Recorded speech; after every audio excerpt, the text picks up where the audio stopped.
ناظرین السلام علیکم ورحمۃ اللہ وبرکاتہ۔ ہم ڈاکٹر حافظ محمد زبیر صاحب کی خدمت میں ایک دفعہ دوبارہ حاضر ہیں ایک نئے سوال کے ساتھ۔ ڈاکٹر صاحب، آج ہم آپ سے یہ سوال پوچھنا چاہتے ہیں کہ ہمیں یہ بتائیے کہ سقیفہ بنی ساعدہ کیا ہے، اس کی کیا حقیقت ہے، اس سے متعلق کوئی حدیث ہے، کوئی روایت ہے، اس کی کچھ تفصیل ہمیں بتائیے۔ بسم اللہ الرحمن الرحیم۔ ایک تو اس حوالے سے روایت مرزا صاحب نے بھی بیان کی، صحیح بخاری کی۔ ہوا یہ کہ حضرت ابوبکر رضی اللہ عنہ کی خلافت تو کوئی 2 سال رہی، 13 ہجری تک۔ پھر اس کے بعد کوئی 11 سال یعنی 24 ہجری تک حضرت عمر کی خلافت رہی رضی اللہ عنہ۔ تو حضرت عمر کا جو آخری سال تھا رضی اللہ عنہ، اب عجیب بات یہ بھی دیکھیں کہ اللہ نے ان کے آخری سال میں ان سے جو ہے وہ ابھی بیمار بھی نہیں تھی، کچھ بھی نہیں تھا، وہ تو ان کی شہادت ہوئی، اچانک حملہ ہوا اس کے بعد ہوا۔ جی جی تو یہ ان کا آخری حج تھا حضرت عمر کا، یا آخری سال تھا ان کی زندگی کا۔ وہ حج پہ آئے ہیں تو انہیں حضرت عمر کو پتہ چلا ہے کہ ایک بندہ یہ بات کہہ رہا ہے اچھا کہ عمر کی وفات ہوگی تو میں فلاں کی بیعت فوراً کر لوں گا، اچھا اور یہ میں اس لیے کروں گا کہ حضرت عمر رضی اللہ عنہ نے ابو بکر رضی اللہ عنہ کی بیعت کر لی تھی تو سارے ان کی بیعت پہ ٹوٹ پڑے تھے، اچھا تو میں فلانی کی بیعت فوراً کر لوں گا تو اب سب کو اس کی بیعت کرنی پڑے گی، کیونکہ دلیل حضرت عمر بن جائیں گے۔ حضرت عمر رضی اللہ عنہ کو یہ بات جب پہنچی تو انہیں اس پہ تشویش لاحق ہوئی، جی اور انہوں نے کہا کہ میں ابھی خطبہ دیتا ہوں، اور تاکہ اس بندے کی جو سوچ ہے نا میں اس کو ذرا سیدھا کروں، وہ بہت غلط بات کر رہا ہے۔ تو حضرت عبد الرحمن بن عوف رضی اللہ عنہ انہوں نے حضرت عمر سے کہا کہ دیکھیں بات یہ ہے کہ یہ حج کا موقع ہے، ہر قسم کے لوگ آئے ہیں، آپ ایک بات کریں گے، بات اگلے تک پہنچتے پہنچتے کچھ سے کچھ بن جائے گی، بہت سے لوگ اس کو غلط معنی پہنچا لیں گے، تو آپ یہاں پہ بات نہ کریں، آپ نے بات کرنی ہے تو مدینہ واپس جا رہے ہیں، وہ مہاجرین اور انصار کا گڑھ ہے، وہاں کبار صحابہ ہیں، وہ بات کو سمجھنے والے ہیں، وہاں آپ بات کریں گے نا تو لوگ آپ کی بات سمجھیں گے۔ حضرت عمر رضی اللہ عنہ کو یہ مشورہ پسند آیا کہ یہ بات ٹھیک ہے، تو انہوں نے وہ ارادہ ترک کر دیا، یعنی حجۃ الوداع کے موقع پہ بات نہیں کی کہ اسے ایک بندے کی بات کتنے لوگوں نے سنی ہوگی۔ حضرت عمر رضی اللہ عنہ جب پہنچے ہیں مدینہ میں تو جمعہ کا آپ نے خطبہ دیا، اور اس میں کہا کہ دیکھو بات یہ ہے، میں نے ایک بندے کی بات سنی ہے اور وہ یہ کہہ رہا ہے کہ عمر کی وفات ہوگی رضی اللہ عنہ تو میں فلانے کی بیعت کر لوں گا اور اس کی بیعت منعقد ہو جائے گی اور وہ خلیفہ بن جائے گا، اور یہ میں اس لیے کروں گا کہ عمر نے بھی ایسے کیا تھا رضی اللہ۔ تو حضرت عمر رضی اللہ عنہ نے کہا بھائی دیکھو بات یہ ہے، میں نے جو کیا تھا نا وہ اچانک ہوا ہے، اور اچانک ہونے کے بعد حضرت ابو بکر رضی اللہ عنہ کی شخصیت ایسی تھی کہ کسی کو اختلاف کرنے کی جرت نہیں ہوئی یا گنجائش ہی نہیں ملی، ٹھیک ہے، مسلمانوں میں ان کے لیے پہلے سے ایکسیپٹنس موجود تھی۔ جی جی ایسا ہی تھا۔ اب اگر کوئی ایسا کرے گا نا تو یہاں فساد برپا ہو جائے گا، تو اب تم میں سے کوئی یہ کام نہ کرے کہ ایک آگے بڑھ کے دوسری کی بیعت کر لے اور کہے کہ جی اب یہ خلیفہ بن گیا ہے، نہیں، اس طرح سے اب خلیفہ نہیں بنے گا۔ اب جو خلیفہ بنے گا وہ مسلمانوں کے مشورے کے ساتھ، اور اگر مسلمانوں کے مشورے کے بغیر اگر آپ لوگوں نے خلافت کی تو پھر اس کے نتیجے میں جو ہے وہ قتل و غارت ہوگی۔ تو یہ حضرت عمر رضی اللہ عنہ نے ایک بات کہی اس میں۔ اب ہم آتے ہیں اس روایت کی طرف، تو یہ لمبی چوڑی روایت ہے، صحیح بخاری میں 3668، تو سقیفہ بنی ساعدہ کے حوالے سے۔ اس میں یہ ہے کہ ایک تو آپ صلی اللہ علیہ وسلم کی جب رحلت ہوئی ہے تو حضرت ابو بکر رضی اللہ عنہ نے خطبہ دیا کہ محمد صلی اللہ علیہ وسلم کی جو عبادت کرتا تھا تو وہ یہ جان لے کہ آپ صلی اللہ علیہ وسلم دنیا سے چلے گئے، اور جو اللہ کی عبادت کرتا تھا تو اللہ تعالیٰ تو ظاہری بات ہے کہ زندہ جاوید ہے، حی ہے، قیوم ہے، اور ساتھ میں یہ کہا کہ محمد صلی اللہ علیہ وسلم اللہ کے رسول ہیں، ان سے پہلے بھی بہت سے رسول گزر چکے، تو اگر وہ دنیا سے چلے جائیں یا شہید کر دیے جائیں تو کیا تم ایڑیوں کے بل پھر جاؤ گے؟ تو یہ خطبہ حضرت ابو بکر رضی اللہ عنہ نے دیا۔ ایسا ہی اچھا، اب یہ ہوا کہ یہ تو معاملہ یہ تھا۔ دوسری طرف انصار میں حضرت سعد بن عبادہ جو تھے رضی اللہ عنہ، ثقیفہ بنی ساعدہ میں انصار ان کے پاس جمع ہوئے۔ سعد بن عبادہ انصار کے سرداروں میں سے تھے۔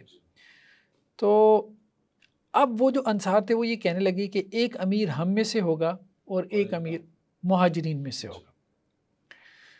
تو حضرت ابو بکر اور حضرت عمر اور حضرت ابو عبیدہ بن جراح، ان کو جب خبر ملی تو یہ تینوں وہاں دوڑے ہیں ثقیفہ بنی ساعدہ کی طرف کہ وہاں کیا بات ہو رہی ہے، خلافت کی مشورے ہو رہے ہیں۔ تو یہ وہاں پہ گئے یہ تینوں۔ اب ان تینوں کے بارے میں حضرت عائشہ رضی اللہ عنہا نے ایک ترتیب سے کہا تھا کہ آپ صلی اللہ علیہ وسلم ان کو خلیفہ بناتے۔ جب یہ تینوں وہاں پہ پہنچے ہیں تو حضرت عمر رضی اللہ عنہ کہتے ہیں کہ میں راستے میں ایک تقریر تیار کرتا جا رہا تھا کہ میں نے وہاں جا کے یہ گفتگو کرنی ہے تاکہ بات کو میں سنبھالوں، لیکن جب میں وہاں گیا تو حضرت ابوبکر نے مجھے چپ کروا دیا۔ تو میں نے سوچا کہ میں نے اتنی اچھی تقریر تیار کی ہوئی ہے تو کاش مجھے بولنے دیتے، لیکن پھر حضرت ابوبکر جب بولے ہیں تو انہوں نے بہت اچھی گفتگو کی۔ تو حضرت ابوبکر رضی اللہ عنہ نے وہاں جو ہے وہ یہی بات کی کہ دیکھو بات یہ ہے، اس میں بعض دوسری روایتیں بھی ہیں کہ آپ صلی اللہ علیہ وسلم نے کہا کہ خلیفہ جو ہے وہ قریش میں سے ہوگا، ٹھیک ہے، اب انصار تو قریش میں سے نہیں تھے، ٹھیک، تو یہ بات بھی کہی۔ اور دوسری بات یہ بھی کہی کہ دیکھو بات یہ ہے کہ حکمران ہم میں سے ہوں گے، وزراء تم ہوگے انصار میں سے، ہمارے وزیر تم ہوگے۔ تو اس طرح سے پھر جو ہے نا وہ معاملہ بالآخر طے پا گیا، ٹھیک ہے، کہ مہاجرین میں سے ہوگا، یہ بات طے پا گئی کہ قریش میں سے مہاجرین میں سے ہوگا، اور انصار جو ہے وہ وزیر کا کام کریں گے، وزراء کا۔ اب ایسا ہوا کہ جب یہ بات طے ہوئی ہے تو حضرت ابو بکر نے کہا کہ بھائی دیکھو یہ عمر ہے، یا تو ان کی بیعت کر لو یا پھر ابو عبیدہ بن جراح ہے ان کی بیعت کر لو۔ دیکھیں گویا کہ حضرت ابو بکر کو بھی پتہ تھا کہ آپ صلی اللہ علیہ وسلم کے ذہن میں تین ہی لوگ ہیں، اپنا تو انہوں نے عاجزی کی وجہ سے اپنے آپ کو پیچھے کر دیا، باقی جو دو لوگ تھے ان کو آگے کر دیا۔ حضرت عمر نے جب یہ دیکھا تو انہوں نے تو پھر پیشکش نہیں کی، انہوں نے فوراً حضرت ابو بکر کا ہاتھ پکڑ کے کہا کہ دیکھو بات یہ ہے کہ میں نے ان کی بیعت کر لی ہے، اب آپ بھی کر لو۔ تو سارے لوگ جو ہے ان کی بیعت پہ جو ہے وہ ٹوٹ پڑے۔ تو اس پر اعتراض لوگ یہ کر سکتے ہیں نا کہ جو گھر والے تھے بنو ہاشم تھے وہ تو رسول اللہ صلی اللہ علیہ وسلم کے غم میں ان کے پاس موجود تھے، اور یہ لوگ وہاں جا کے وراثت اور خلافت اور حاکمیت جی جی ان معاملات میں مصروف تھے اور گھر والوں کو شریک نہیں کیا۔ جی جی بالکل۔ ہم دیکھیں یہ ہمارے سامنے ایک اور روایت ہے، وہی جو بات آپ کر رہے ہیں اسی کے حوالے سے، صحیح بخاری کی روایت ہے 4240، یعنی بنو ہاشم کو شریک ہی نہیں کیا، مشورہ ہی نہیں کیا ان سے۔ ہاں اسی کے اوپر یہ بات، صحیح بخاری کی روایت ہے 4240 کہ حضرت عائشہ رضی اللہ عنہ جو ہے، لمبی چوڑی روایت ہے، ان سے روایت ہے کہ آپ صلی اللہ علیہ وسلم جب دنیا سے چلے گئے تو حضرت فاطمہ نے حضرت ابو بکر کی طرف ایک قاصد بھیجا اور وراثت کا مطالبہ کیا۔ ایک تو یہ بات ہوگی کہ وہ مدینہ طیبہ میں جو بطور فیض تھا، فدق میں، خیبر میں کچھ حصہ تھا، تو وہ آپ ہمیں دے دیں۔ تو حضرت ابو بکر نے کہا کہ آپ صلی اللہ علیہ وسلم کا قول یہ ہے کہ انبیاء کا جو مال ہوتا ہے وہ وراثت نہیں ہوتا، وہ بیت المال۔ اچھا اس پہ ہم علیحدہ سے بات کریں گے، فدق کے اوپر علیحدہ سے گفتگو کریں گے، ایک علیحدہ سے ایپیسوڈ کریں گے، اس کو ابھی ہم یہاں پہ چھوڑیں۔ پھر آگے کیا ہے، لمبی چوڑی روایت ہے کہ حضرت فاطمہ جو ہے وہ حضرت ابو بکر سے اس بات پہ ناراضگی میں آ گئی۔ پھر کچھ 6 ماہ گزرے تھے آپ صلی اللہ علیہ وسلم کی رحلت کو کہ حضرت فاطمہ رضی اللہ عنہ بھی دنیا سے چلی گئی۔ حضرت علی نے ابھی تک بیعت نہیں کی تھی، 6 مہینے تک بیعت نہیں کی تھی، یہ صحیح بخاری کی روایت ہے۔ لیکن جب حضرت فاطمہ رضی اللہ عنہ کی وفات ہو گئی تو حضرت علی رضی اللہ عنہ نے دیکھا کہ لوگوں کا جو رویہ تھا وہ مجھ سے بدل گیا، یعنی پہلے جو لوگ سپورٹیو تھے میرے، وہ ایسے لگ رہا ہے کہ آپ صلی اللہ علیہ وسلم کی بیٹی کے رخصت ہونے کی وجہ سے وہ اس طرح سے میرے وہ ساتھی نہیں رہ گئے، ٹھیک ہے، یا اس طرح سے میری دلجوئی نہیں کر رہے۔ تو اب حضرت علی رضی اللہ عنہ نے یہ کیا کہ میں حضرت ابو بکر رضی اللہ عنہ کی بیعت کر لوں۔ یا بعض روایتوں میں یہ بھی ہے کہ 6 مہینے تک حضرت علی رضی اللہ عنہ چاہتے تھے کہ بیعت کر لیں، حضرت فاطمہ رضی اللہ عنہ نے ان کو روکے رکھا بعض روایتوں میں یہ بھی ہے، اس کی وجہ اس کی وجہ یہ تھی کہ یہ آپ صلی اللہ علیہ وسلم کے خاندان میں بات موجود تھی. کہ ہمیں ہمارا حق تھا. ہاں، ہم جو ہے نا وہ صاحب ایمان بھی ہیں اور وہ تھے، اصحاب میں سے بھی ہیں، اور قرابت داری کی وجہ سے بھی ہمیں فضیلت حاصل ہے. لیکن یہ تو وہ اس پہلو سے وہ سوچتے تھے. دوسری بات یہ تھی کہ اگر آپ صلی اللہ علیہ وسلم کے فوراً بعد آپ کا کوئی ریلیٹیو آ جاتا تو یہ بات دین اسلام کے لیے پورے دین کے حق میں بہتر نہیں تھی، کیونکہ ہر جگہ پھر وہی بات شروع ہو جاتی کہ جی ملوکیت شروع ہو گئی، ملوکیت شروع ہو گئی. ٹھیک ہے، یا رشتہ داروں کو جیسے عام طور پہ حکمرانوں پہ اعتراض کیا جاتا ہے. مطلب لوگوں کو تو دیکھیں نا، کوئی وجہ چاہیے ہوتی ہے. لیکن ملوکیت اسلام میں ناجائز بھی تو نہیں ہے. نہیں، وہ ہم وہ بات نہیں کہہ رہے. بات یہ ہے کہ آپ صلی اللہ علیہ وسلم خود یہ نہیں چاہتے تھے. دیکھیں حضرت عمر نے یہ نہیں چاہا. میرے بیٹے کو بنا دے. ہاں، تو آپ صلی اللہ علیہ وسلم کیسے چاہ سکتے تھے کہ میرے بعد جو ہے وہ میرے ریلیٹیوز آئیں؟ یہ آپ نے ضرور کہا کہ ان کے ساتھ اس نے سلوک کرنا، زیادتی نہیں کرنی، ٹھیک ٹھیک ہے، ہے، لیکن یہ نہیں چاہا کہ میرے بعد وہ آئیں. یہ آپ صلی اللہ علیہ وسلم نے نہیں چاہا. لیکن بہرحال اہل بیت میں یہ ایک سوچ موجود تھی، ہم اس کا انکار نہیں کر سکتے.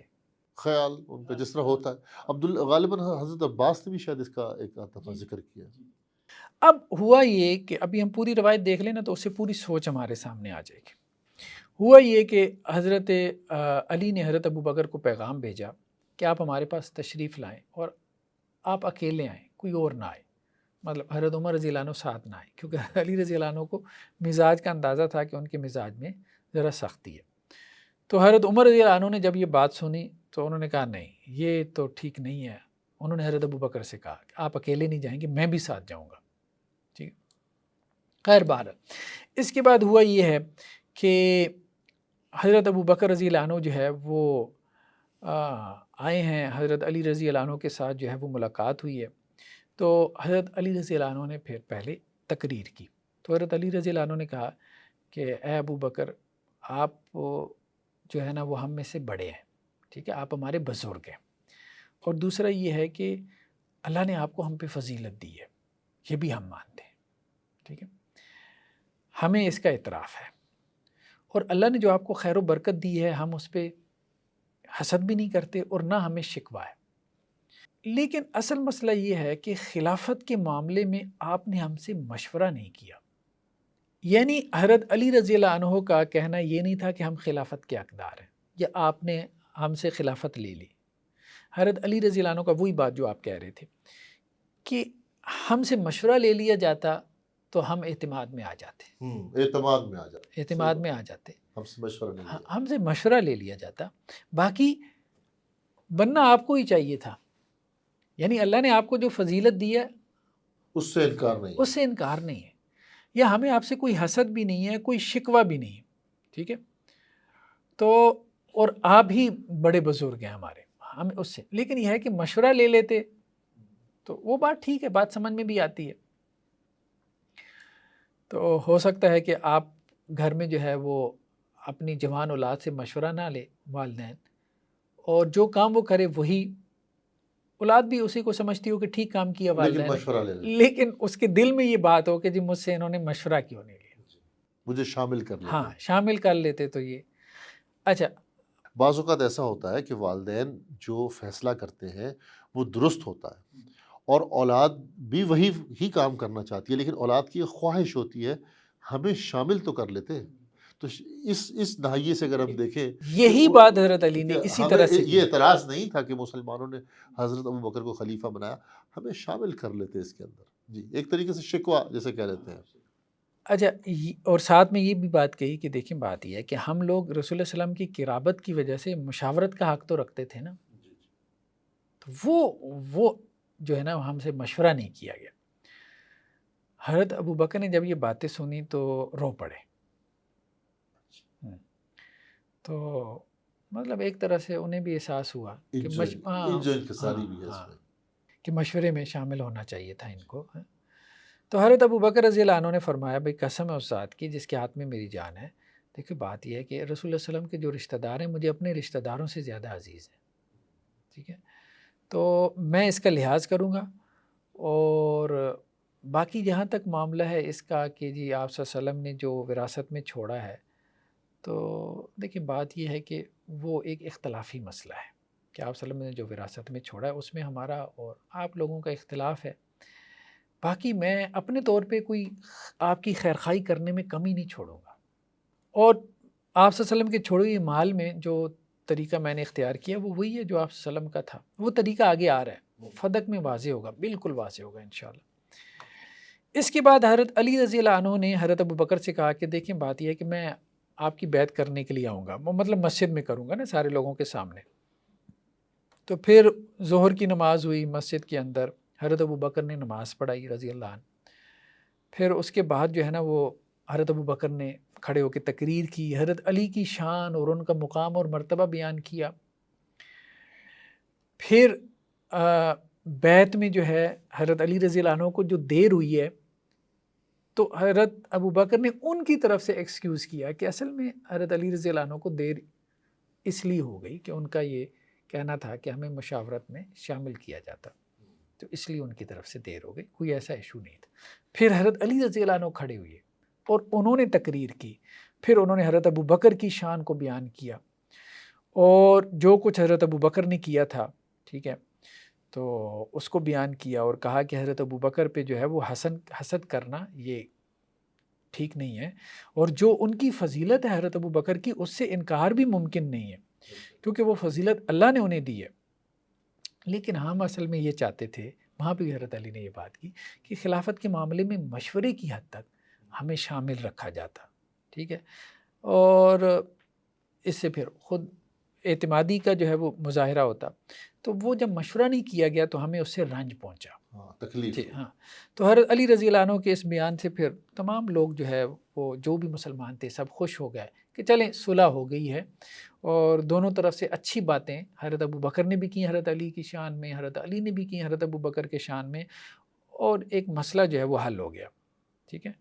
تو اب جو لوگ تھے وہ حضرت علی رضی اللہ عنہ کی بھی قریب ہو گئے ان کے اس رویے کی وجہ سے کہ انہوں نے ایک بڑے پن کا بھی مظاہرہ کیا۔ تو یہ بیسیکلی دیکھیں ثقیفہ بنی ساعدہ جو ہے، اب یہاں پہ کیا ہے کہ جی غصب کر لیا تھا جیسے، اور وہ اندر سے جیسے کوئی چی بجی تھے اور اندر ہی اندر کڑ کڑ کے مر رہے تھے، گھر سے باہر نہیں نکلتے تھے، یہ ساری قصے کہانی ہیں، ٹھیک ہے۔ حضرت علی رضی اللہ عنہ نے کبھی نہیں چاہا کہ ان کو خلیفہ بنایا جائے، وہ اس بات کو سمجھتے تھے، وہ اس بات کو بھی سمجھتے تھے کہ حضرت ابو بکر کا مقام اور مرتبہ مجھ سے زیادہ ہے، دین میں بھی ان کی خدمات زیادہ ہیں اور مسلمانوں کے ہاں بھی ان کا مقام اور مرتبہ زیادہ ہے۔ ہاں اتنا ضرور ان کو اس بات کی رنجش تھی کہ ہم سے مشورہ کیے بغیر، اور اس کو پھر حضرت ابو بکر نے بھی تسلیم کیا، ٹھیک ہے، مطلب وہ رونا شروع ہو یہ گیا بھی ان تو کی اس کہا بات تھا پہ۔ کہ اس وقت حالات کچھ اس طرح کے تھے، ہم مشورہ کرنے کی پوزیشن میں نہیں ہاں تھے۔ وہ بات ٹھیک ہے، دیکھیں انہوں نے اس کو جسٹیفائی بھی کیا نا، حضرت ابو بکر نے بھی جسٹیفائی کیا کہ دیکھیں بات یہ ہے کہ اب وہ ایک طرف انصار کھڑے ہو گئے، انصار کھڑے ہو گئے ہیں خلیفہ بنانے کے لیے، اور تو لڑائی ہمیں، ہو سکتی تھی اس ہاں وقت۔ تو ہمیں اس میں مجبوری کی حالت میں ایسا کرنا پڑا۔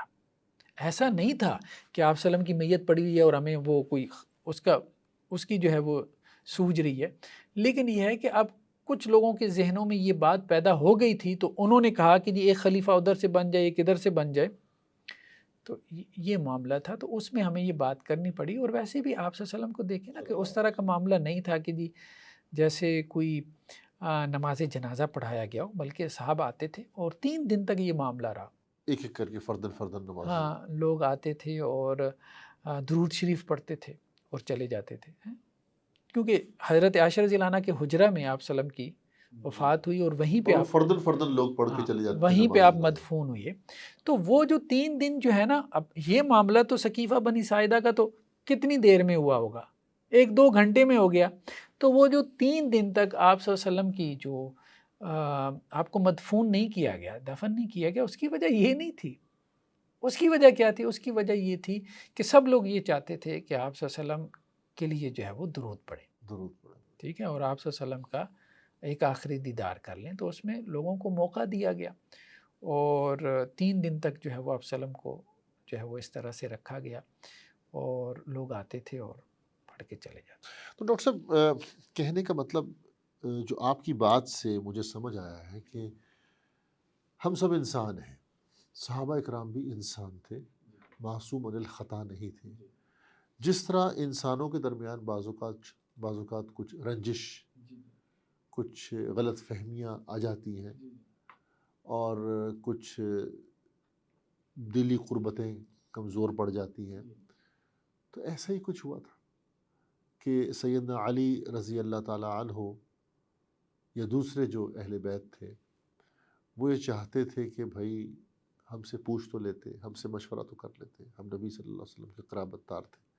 ایک بات تو یہ. دوسری بات، ان میں بہرحال ایک خواہش بھی تھی کہ ہمیں مسلمانوں کا حاکم بنایا جائے. بعض میں یا جیسا کہ غالباً حضرت عباس میں نے اس چیز ان کے کا بارے میں تو میں نے نہیں پڑھا، واللہ عالم، میں کچھ کہہ نہیں سکتا. لیکن حضرت فاطمہ رضی اللہ عنہ کے بارے میں یہ بات پڑھی ہے کہ جب تک وہ حیات رہیں تو انہوں نے حضرت علی رضی اللہ عنہ کو روکے رکھا حضرت ابو بکر کی بیعت سے.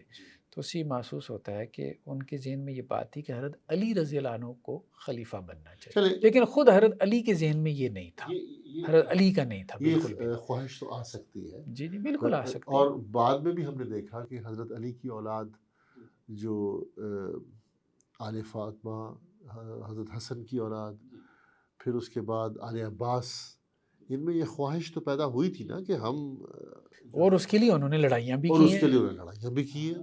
مطلب پہلے تو خواہش تھی، پھر خواہش جو تھی جی اس کے بعد طلب بنی، اور پھر اس کے لیے ایفرٹ ہوئی، طلب بھی بنی، ایفرٹ بھی ہوئی، جنگیں بھی تحریک ہوئی، پیدا ہوئی. اور پھر عباسیوں نے اپنی حکومت قائم بھی کی. فاطمیوں نے بھی کی بلکہ. جی فاطمیوں نے بھی کی. تو ایک یہ ہوتا ہے.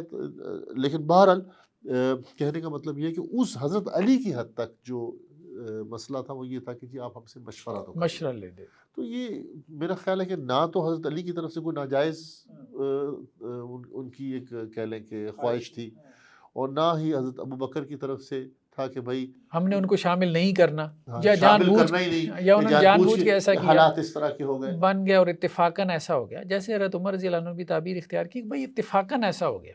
اور دیکھیں ایک ماحول بن گیا. اہل سنہ والجماعت کی ایک بڑی خوبصورتی ہے ڈاکٹر صاحب جو میں نے محسوس کی ہے. ہم حالات و واقعات کو بیان کر دیتے ہیں سند کی بنیاد پہ. سند صحیح ہے، ہم بیان کر دیتے ہیں، چاہے وہ بظاہر ہمارے حق میں جا رہا ہو، چاہے وہ بظاہر ہمارے حق میں نہ جا رہا ہو. تو جو بھی ہے، جیسا بھی ہے، ہم نے بیان کر دیا. ہم اسے کوئی خاص اپنی پسند کا معنی نہیں لیں گے.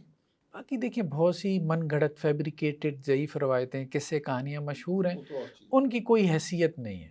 وہ لوگ بیان کرتے رہتے ہیں، ایسے لوگ کہ جن کا کوئی علم سے تعلق نہیں ہے. تو بس ہم یہی کہتے ہیں کہ جو بھی اس حوالے سے آپ نے موقف اپنانا ہے، صحیح سند کے ساتھ، صحیح روایات پہ، اور وہ اتنا ہی ہے جتنا ہم نے آپ کے سامنے رکھ دیا بس. ڈاکٹر صاحب آپ کو بہت بہت شکریہ. ناظرین، جیسا کہ آپ نے وضاحت کے ساتھ اس کا جواب سن لیا، امید ہے آپ کو پسند آیا ہوگا. جزاک اللہ الخیر. السلام علیکم ورحمۃ اللہ وبرکاتہ.